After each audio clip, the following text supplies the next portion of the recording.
श्री राम जय राम जय जय राम। श्री राम जय राम जय जय राम। श्री राम जय राम जय जय राम। श्री राम जय राम जय जय राम। श्री राम जय राम जय जय राम। श्री राम जय राम जय जय। सादर ते ही आगे कर बानर, चले जहां रघुपति करुणा कर। दूर ही ते देखे दो भ्राता, नयनानंदान के दाता।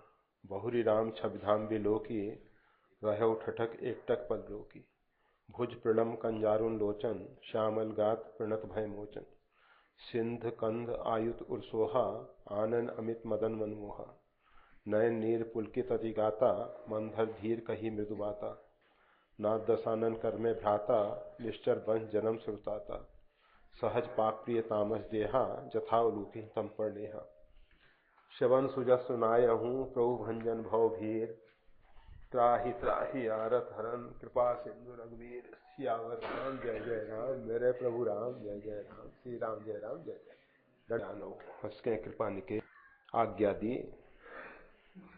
विभीषण जिस भी प्रकार से आया है, उभय भांति ते आनो। भेद हमार लेन सठावा, अगर वो भेद लेने के लिए आया है अथवा रावण ने किसी अन्य उद्देश्य से भेजा है, कोई भी कारण हो उसको आने दो। भगवान श्री राम हम सबको एक प्रेरणा देते हैं, जो शरणागत है उसका त्याग नहीं करना चाहिए। भगवान श्री राम कभी भी किसी भी परिस्थिति में शरणागत का त्याग नहीं करते हैं। वैसे जब ये बात कही जाती है तो उसी समय अंगद का चेहरा सामने आ जाता है।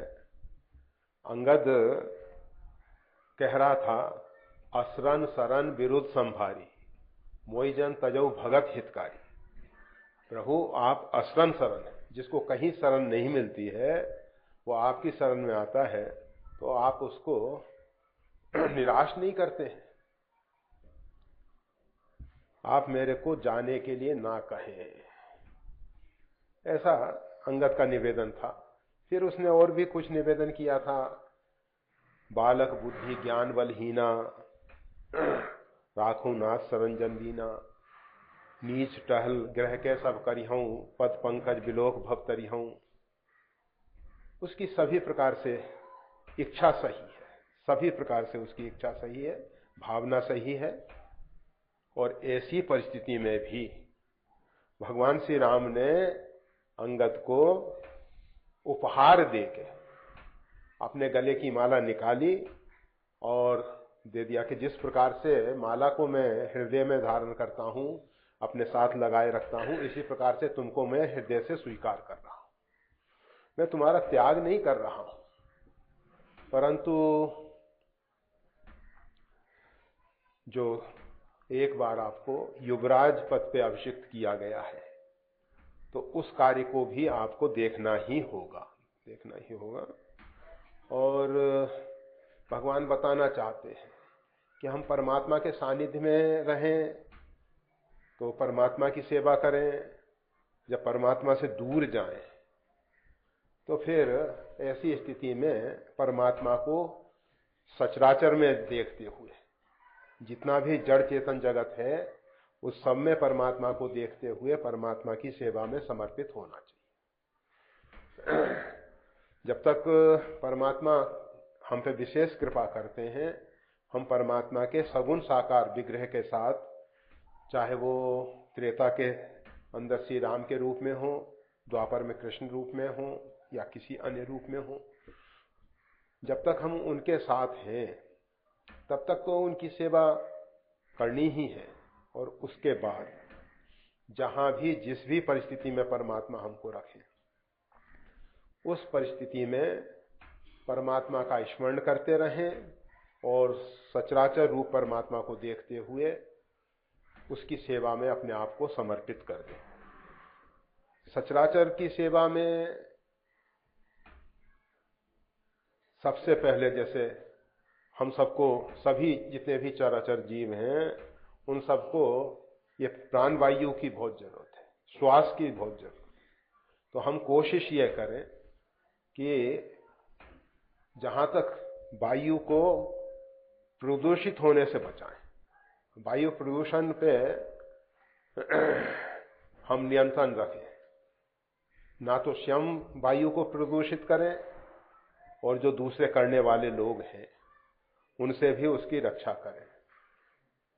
ये जो बहुत से लोग जो हैं, हमारे यहाँ एक व्यवस्था है, मरणोपरांत मुख में अग्नि दी जाती है, परंतु बहुत से भाई बहन सोचते हैं पता नहीं बाद में कोई देगा कि नहीं देगा, तो जीते जी अपने मुंह में अग्नि लगाया करते हैं। सिगरेट के रूप में लगाते हैं, कोई चिलम के रूप में लगाते हैं, कोई हुक्के वाले जरा क्या है कि वो पानी में से धुल धुल के धुआं आए, वो एक अलग व्यवस्था थी। तो ये जो मुख में अग्नि लगा के दूषित धुआं छोड़ रहे हैं, कहा जाता है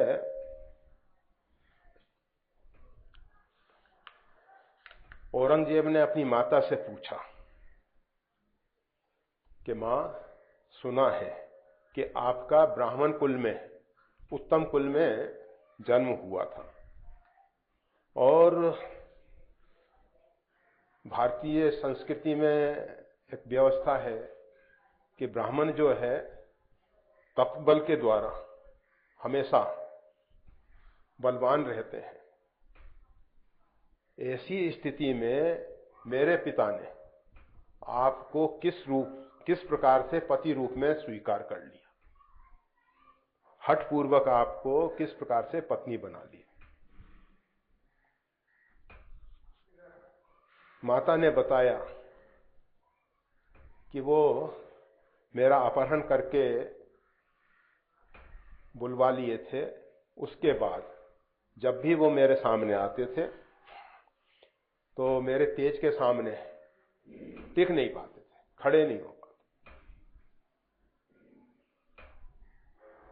उन्होंने अपने मुल्ला मौलवियों से पूछा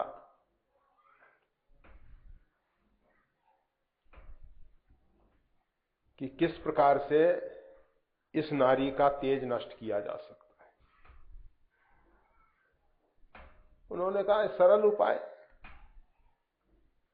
ये जो उच्चिष्ट धुआं है, मुंह का झूठा धुआं जो है, इसके मुख पे पड़ेगा, इसका तेज नष्ट हो जाएगा। ये प्रयोग किया गया।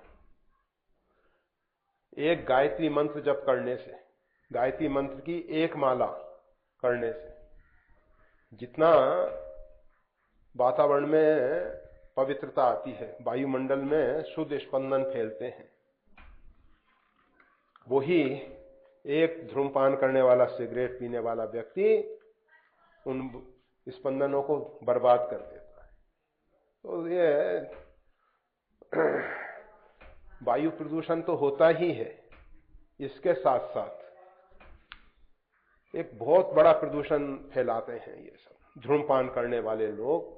वैसे तो तंबाकू किसी भी प्रकार से ग्राह्य नहीं है, औषधियों के लिए वैसे प्रकृति ने जितनी भी वनस्पतियां बनाई हैं उन सबका कोई ना कोई उपयोग तो है, परंतु हर एक चीज खाने की तो नहीं बनाई कि हम उसको सीधे सीधे खाने लग जाएं या मुख में रखने लग जाएं। पशु पक्षी भी बहुत विचार करते हैं। आपने देखा होगा तंबाकू के खेत में पशु चरने नहीं जाएगा कभी, उनमें विचार है। परमात्मा ने, प्रकृति ने उनको एक ऐसा सेंसर दे रखा है मुख में कि कोई भी ऐसी चीज होती है, घास को भी वो छोड़ देते हैं। ये तो कभी कभी धोखा क्या होता है कि जो हम घास को काट के चारा देते हैं उसमें कोई ऐसी घास चली जाए, अन्यथा गाय तो ऐसी घास को नहीं चरती है, नहीं चुगती है। तो हम ये बता रहे थे कि वायु प्रदूषण में अगर हम किसी भी प्रकार से भागीदार हैं, सहभागी हैं, तो हम परमात्मा के विरोधी हैं, क्योंकि सचराचर को तो इसकी जरूरत है, शुद्ध वायु की जरूरत है। हम सीधा सीधा परमात्मा से द्रोह करते हैं, विरोध करते हैं। अच्छा नहीं, अच्छा नहीं। और भी हम सब जो वैचारिक प्रदूषण फैलाते हैं, दुर्विचार के द्वारा, गलत विचारों के द्वारा जो वैचारिक प्रदूषण फैलाते हैं, इससे भी सार्वभौम अस्तित्व को क्षति पहुंचती है। तो इस प्रकार से हमको बचना चाहिए। अगर हमको सचराचर रूप परमात्मा की सेवा करनी है, सेवा तो ना भी हो तो भी चलेगा, परंतु कम से कम इतना तो ना करें कि उसको क्षति तो ना पहुंचाएं। पर हम तो अपने आप को कहते हैं कि मानव सबसे श्रेष्ठ बुद्धि वाला है, परमात्मा की प्रकृष्ट कीर्ति है, उत्तम कीर्ति है, और उत्तम कीर्ति के ये कार्य अशोभनीय है। तो बस विचार करना चाहिए। तो भगवान श्री राम ने अंगद से कहा कि भाई तुम अब एक नया कार्य करो। अभी तक तुमने शरीर से मेरी सेवा की है, और मेरे शरीर के लिए, मेरे स्वरूप के लिए, सीता की प्राप्ति के लिए बहुत कुछ कार्य किया। अब किष्किंधा में जाके राजकार्य भी देखो और सब में भक्ति का प्रचार करो। भक्ति का प्रचार किस प्रकार से करो? सचराचर में परमात्मा का स्वरूप देखते हुए परमात्मा की सेवा करना। ये स्वयं करोगे, अन्य लोगों को भी प्रेरणा मिलेगी। शब्दों से प्रवचन करके, समझा के उतना परिवर्तन नहीं लाया जा सकता, जितना परिवर्तन आचरण के द्वारा लाया जा सकता है। तुम स्वयं ऐसा आचरण करो। ऐसा सब कुछ कहा गया। वैसे गोस्वामी तुलसीदास जी से तो सहन नहीं हुआ, उन्होंने तो कह ही दिया, कुलसाई चाहे कठोरती कोमल कुसुम चाहे। भगवान जो हैं कभी कभी वज्र से भी ज्यादा कठोर हो जाते हैं, और कभी कभी पुष्प से भी ज्यादा कोमल होते हैं।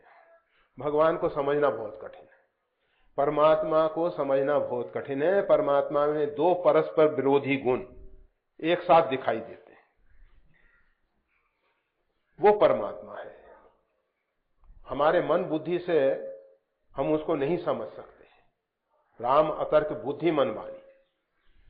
मन और बुद्धि और वाणी का परमात्मा विषय नहीं है, वो अतर्कनीय है।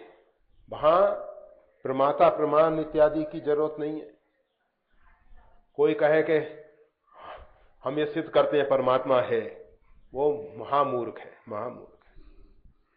क्या तुम परमात्मा को सिद्ध करोगे? तुम अपने आप को सिद्ध नहीं कर सकते कि तुम हो। जो भी है, तो नास्तिक के लिए जितनी हम दलीलें देंगे वो सब बेकार है, सब बेकार है। तो भगवान जो हैं कभी कभी ऐसा कठोर रुख अपना लेते हैं। किसी ने कहा कि परमात्मा जो भी लीला करते हैं उसमें कोई ना कोई नियम तो होता ही होगा। ऐसा तो नहीं हो सकता कि नीति नियम इत्यादि का उल्लंघन करके भगवान कोई कार्य कर दें। तो अंगद जब भगवान से निवेदन कर रहा था, असरन सरन विरुद्ध संभारी मोइजन तजो भक्त हितकारी। प्रभु आप असरन सरन हैं, आप मेरा त्याग नहीं कीजिए। फिर भगवान ने ऐसा क्यों किया? तो उसके संदर्भ में इस प्रसंग को थोड़ा और पहले से देखें। अंगद बैठ रहा नहीं डोला, प्रीत देख प्रभु ताहि ना बोला। भगवान जिस समय विदाई समारोह में सबकी विदाई कर रहे थे, उस समय अंगद जो है शांत चित बैठे हुए थे, नहीं डोला, बिल्कुल शांत, बहुत गंभीर बैठे हुए हैं। और प्रीत देख प्रभु ताहि ना बोला।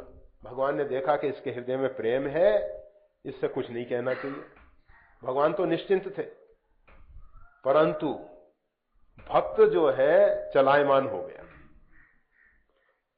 भक्त के मन में एक तरंग आई कि अभी ये सब लोग जा रहे हैं, सुग्रीव इत्यादि किष्किंधा की ओर प्रस्थान कर रहे हैं, और मैं यहां अभी बैठा रहूंगा। बाद में अगर मेरे को जाना पड़ा तो सब पूछेंगे, अरे उस समय तो तुम रुक गए थे, बाद में क्या समस्या आई, कैसे वापस आ गए? तो उस समय बड़ी तौहीन होगी, उस समय बहुत फजीयत होगी, उस समय बेइज्जती हो जाएगी। ये जीव के अंदर जब इस प्रकार की शंका आ जाती है, संशय आ जाता है, जीव के अंदर जब अपनी इज्जत और बेइज्जती की बात आने लग जाती है, उसी समय शरणागति का भाव जो है वो समाप्त हो जाता है। शरणागति होती है निरहंकारिता के रूप में, निराभिमानी ही परमात्मा के शरणापन हो सकता है। अहंकारी व्यक्ति कभी संपन्न नहीं, शरणागत नहीं हो पाता।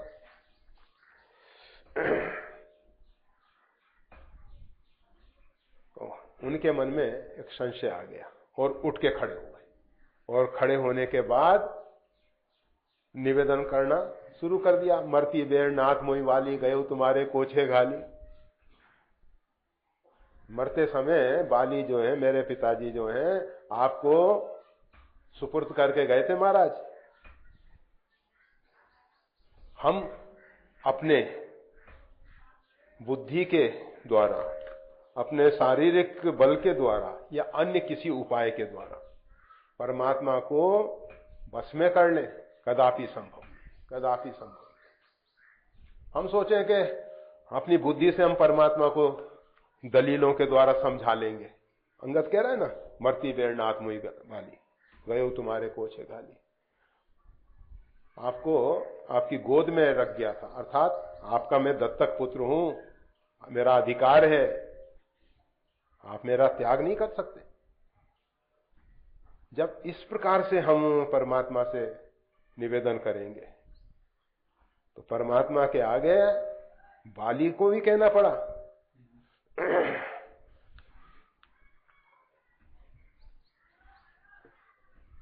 कि प्रभु आपके सामने मेरी चतुरता नहीं चलेगी, चले ही ना चातुर मोर, मेरी चतुरता नहीं चलेगी। अंगद की चतुरता ने ही भगवान से दूर किया है। हमारी जो चतुराई है, गोस्वामी तुलसीदास जी स्पष्ट कहते हैं, मन क्रम वचन छाड़ चतुराई, भजत कृपा करी है लोगाई। हम मन से, वचन से, कर्म से अपनी चतुरता छोड़, ये जो हमारी बुद्धि की कुशलता है, हम अपने आप को बहुत बुद्धिमान समझ रहे हैं, ये सबसे बड़ी हमारी नासमझी है। अपने को बुद्धिमान मान लेना सबसे बड़ी नासमझी।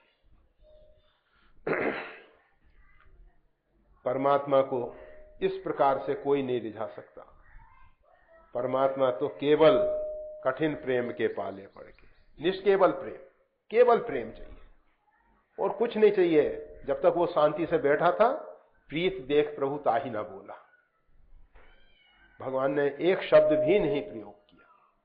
परंतु जब उसके अंदर इस प्रकार से विचार आए और उसका परिणाम यह आया कि उसको किष्किंधा की तरफ जाना पड़ा, तो भगवान श्री राम हनुमान जी और अंगद जी को विशेष कार्यभार देके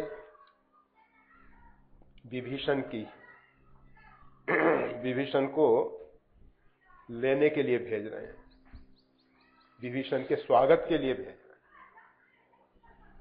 गोस्वामी तुलसीदास जी ने शब्द में हनु समेत, हनु के साथ मान जो शब्द लगाए, हनुमान, मान निकाल दिया। हनुमान जी कहते हैं कि अगर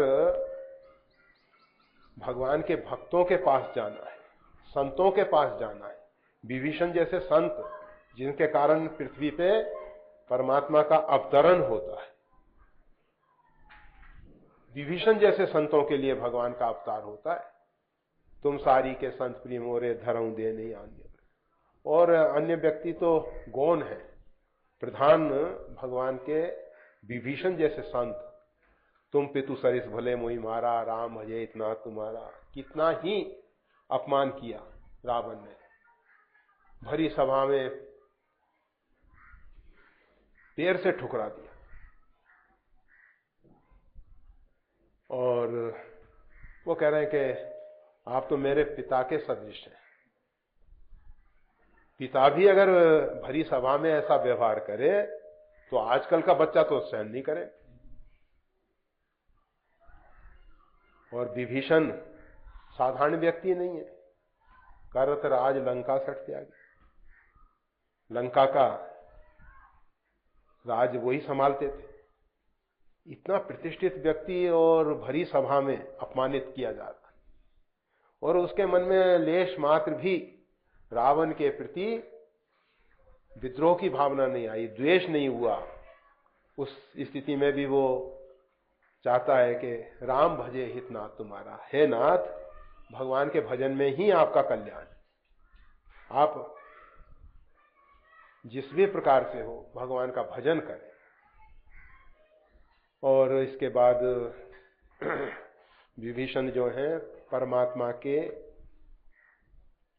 पवित्र गुणों का चिंतन करते हुए, लीलाओं का चिंतन करते हुए भगवान की शरण में पहुंचते हैं।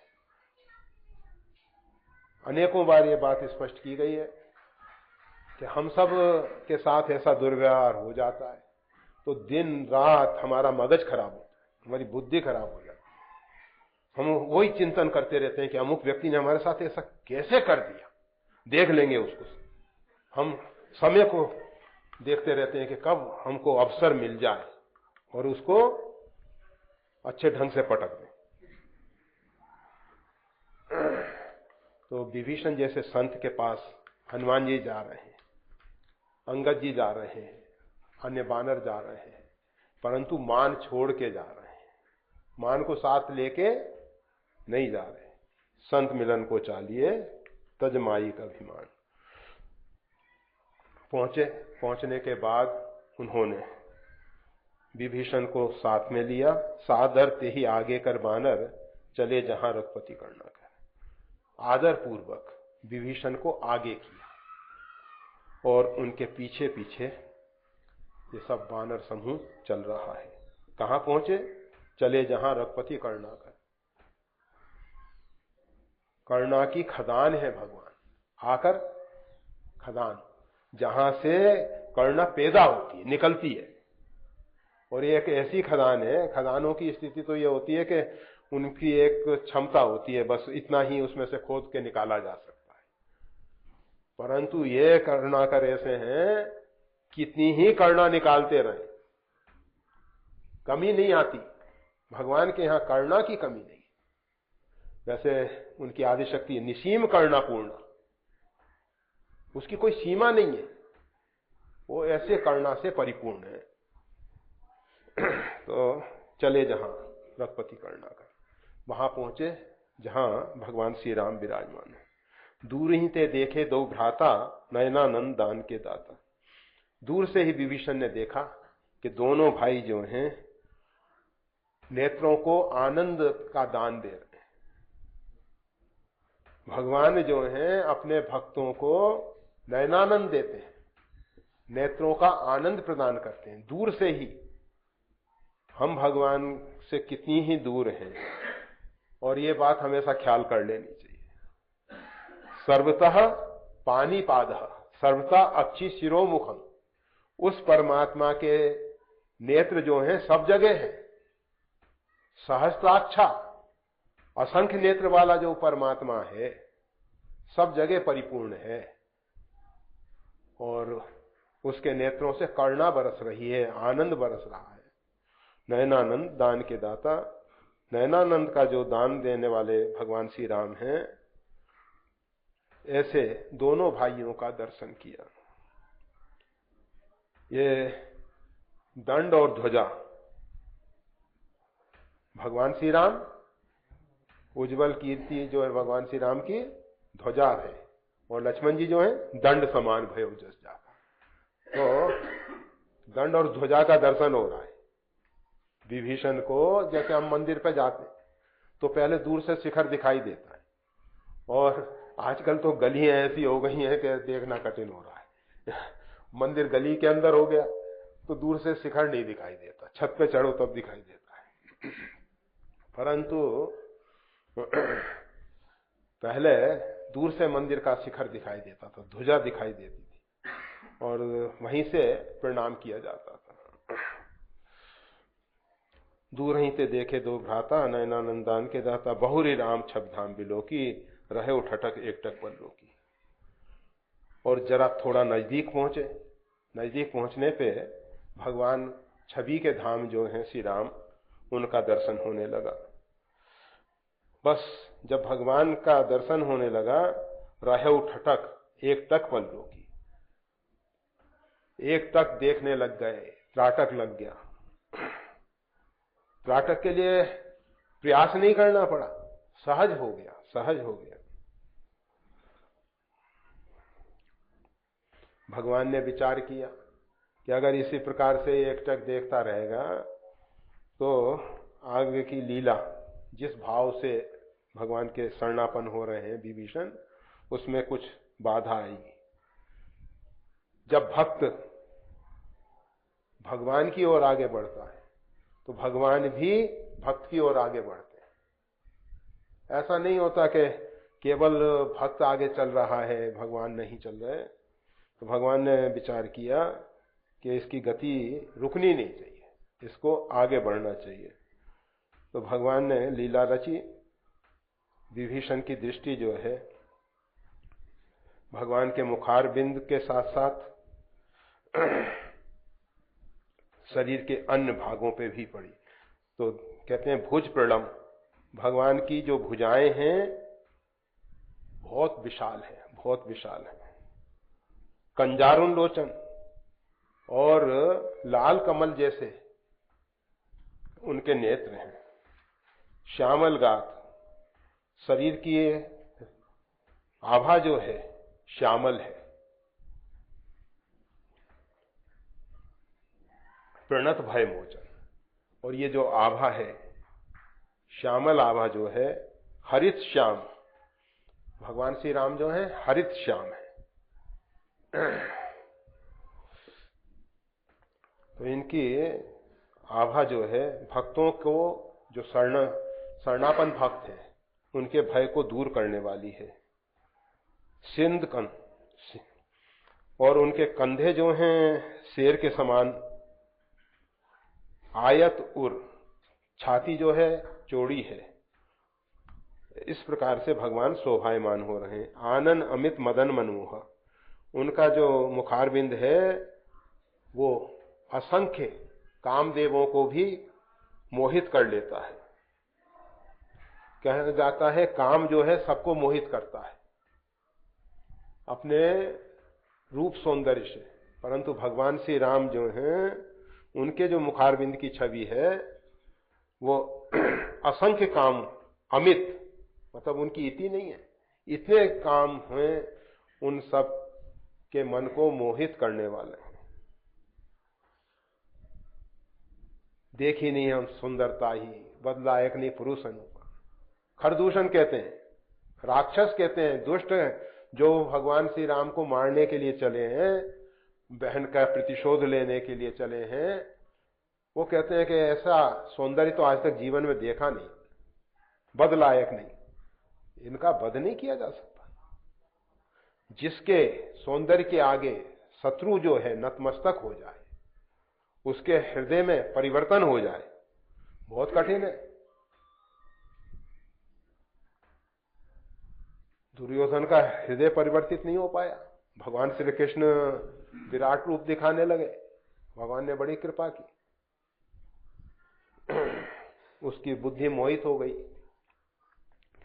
पर यहां राक्षस भी मोहित हो जाते हैं। तो आनंद अमित मदन मनमोह, अमित मदनों के मन को मोहित करने वाला उनका मुखारबिंद है। नयन नीर पुलकित अतिगाता, मंदर धीर कहीं मृदुआता। अब विभीषण की स्थिति बताते हैं। ये भगवान का स्वरूप का वर्णन किया, अब विभीषण की। नयन नीर पुलकित अतिगाता, विभीषण के नेत्रों में जल भर आया। भगवान के रूप सौंदर्य को देख के, रूप माधुरी को देख के उनके नेत्रों में जल भर आया। शरीर जो है पुलकायमान होने लगा। ये अष्ट सात्विक भाव, जब भगवान का चरित्र सुनने से, भगवान का नाम जप करने से, भगवान का ध्यान करने से ये प्रकट होने लग जाए, तो साधक को समझ लेना चाहिए कि हम सही दिशा में साधन में लगे हुए हैं। ये माइलस्टोन है जो बता रहे हैं कि हम जो हैं अपने गंतव्य की ओर जा रहे हैं।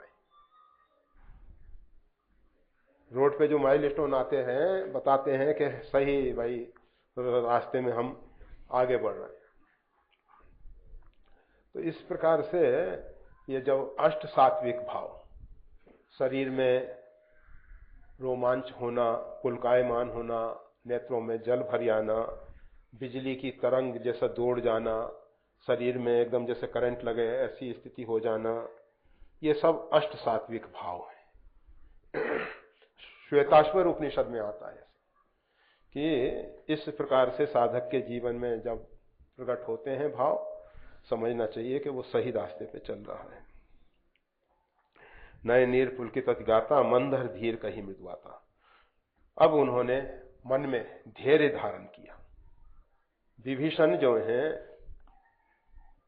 धार्मिक व्यक्ति हैं। वरदान में वाल्मीकि रामायण के कथनानुसार विभीषण ने वरदान मांगा था कि कभी भी मेरा मन धर्म का त्याग ना करे, किसी भी स्थिति में मेरा मन जो है धर्म का त्याग ना करे। और देखा जाता है धर्म का पहला लक्षण धीरति, धैर्य। ये जो धर्म रूपी रथ है, सूरज धीरज तेई रथ चाका, शौर्य और धैर्य उस रथ के पहिए हैं। रथ आगे नहीं बढ़ेगा, धर्म रूपी रथ शौर्य और धैर्य के आधार पे आगे बढ़ता है।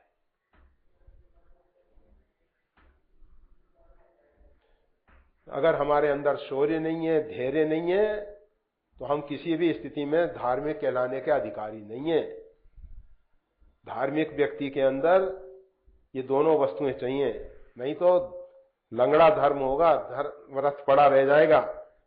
जिस रथ के पहिए निकाल दिए जाएं उस जैसी स्थिति होगी सिर्फ।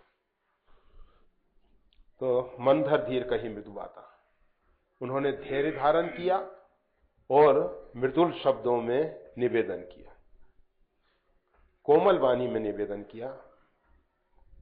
ना दशानन कर में भ्राता, निश्चर वंश जन्म सुरताता।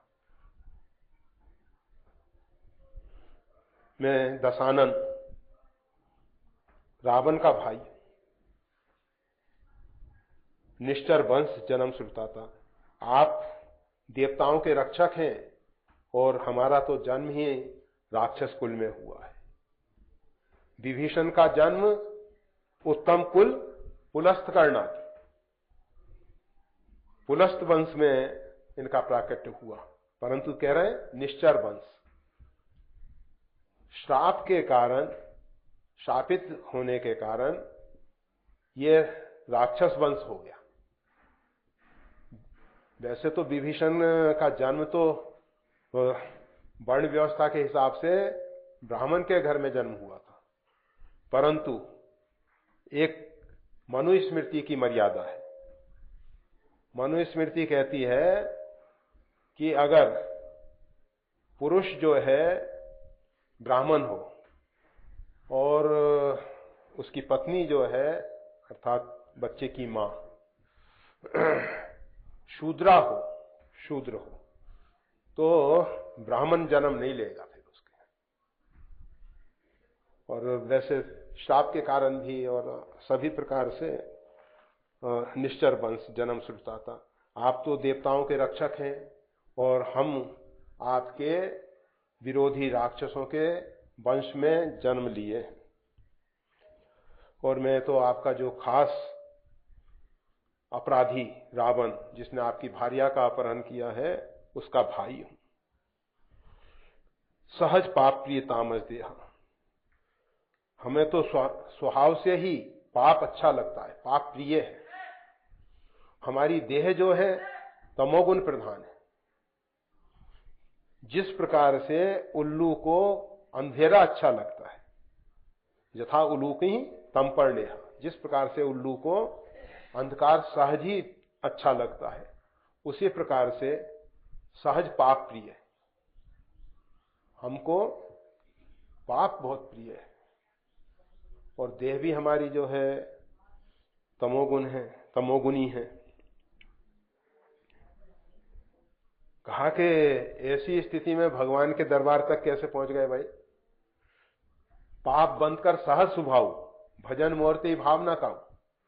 जो अत्यंत पापी व्यक्ति होता है उसको तो भगवान का भजन अच्छा ही नहीं लगता। कहा महाराज मैं अपनी इच्छा से नहीं आ गया हूं। कहा फिर कैसे आए हो? कहा श्रवण सुजस सुन आया हूं, प्रभु भंजन भव वीर। मेरे को श्री हनुमान जी महाराज ने आपका सुजस सुनाया। श्रवणम, नवधा भक्ति में पहली भक्ति जो है श्रवण, सुन के, आपका सुजस सुन के, और वो भी अधिकारी वक्ता के द्वारा सुना गया। श्री हनुमान जी के द्वारा आपका सुजस सुना, और उसमें मैंने सुना कि आप जो हैं भव भीर को, भव के भय को दूर करने वाले हैं, भव भय भंजन हैं। ऐसा मैंने सुना श्री हनुमान जी के मुखारबिंद से, इसलिए मैं आपके पास आया हूं। त्राही त्राही आरत हरन शरण सुखद रघुवीर, शरणागतों के दुख को दूर करने वाले प्रभु त्राही माम, रक्षा कीजिए, रक्षा कीजिए। आप शरणागतों को सुख पहुंचाने वाले हैं, आप रघुवीर हैं। अर्थात साधारण कमजोर व्यक्ति होगा तो देखेगा कि शरण में आया हुआ व्यक्ति किस स्थिति में है। रावण जैसे बलवान का भाई और शरणागति की बात कर रहा है, अगर इसको शरण देते हैं तो रावण से विरोध हो जाएगा, और रावण से विरोध करने का मतलब ब्रह्म सृष्टि जहां लग तंधारी, जहां तक ब्रह्मा की सृष्टि है उस पर रावण का आधिपत्य है। पर आप रघुवीर हैं, आप के सामने संसार में कोई भी ऐसा वीर नहीं है जो सिर उठा सके। तो इसलिए प्रभु त्राही माम, रक्षा कीजिए, रक्षा कीजिए। किससे रक्षा कीजिए? ऊपर कह रहे हैं भव भीर को भंजन करने वाले हैं, भव के भय को दूर करने वाले हैं आप, तो अब मेरी रक्षा कीजिए। अर्थात मैं जो भव बंधन में बंधा हुआ हूं उससे मेरे को मुक्त कीजिए। जो भव का भय है उसको आप दूर कीजिए। विभीषण को और कोई भय नहीं है, विभीषण को भय है भव का। ये भवाटवी में कब तक भटकना पड़ेगा। विभीषण ने यह नहीं कहा कि रावण से मेरी रक्षा कीजिए। रावण से विभीषण को लेश मात्र भय नहीं। अगर भय होता तो रावण ने जब चरण प्रहार किया था, अनुज गए पद 12 विभीषण बारंबार उनके चरण पकड़ रहे, और उसके बाद भी ऊपर उठ के उद्घोष किया, और मैं रघुनाथ जी की शरण में जा रहा हूं, अब कोई दोष नहीं देना। अगर भयभीत होते तुरंत वहां से चल देते। और उतना ही नहीं, वो तो आप सबको पहले भी बताया, गीतावली रामायण में स्पष्ट आता है, विभीषण वहां से चले तो पहले अपनी माता केकसी के पास गए, उसके बाद कुबेर के पास गए, फिर भगवान के पास आए। पहले सबसे पहले माता केकसी के पास गए और निवेदन किया कि ऐसी स्थिति बनी है आज, भैया ने ऐसा ऐसा मेरे साथ व्यवहार किया है, मेरे को अब क्या करना चाहिए। उन्होंने कहा कि सीधे भगवान की शरण में चले जाओ। और भगवान की यशोगाथा माता केकसी ने भी बताई। कुबेर के पास गए, कुबेर ने भी यही बात कही। विभीषण के मन में भय है कि कहीं समाज ये ना कहे कि देखो आपदा के समय में भाई को छोड़ के चला जा रहा है, संकट ऊपर से आ रहा है, भगवान श्री राम सेना के सहित समुद्र तक पहुंच चुके हैं, समाचार तो वहां पहुंच ही रहा है, और ऐसे समय में ये भाई का त्याग करके जा रहा है।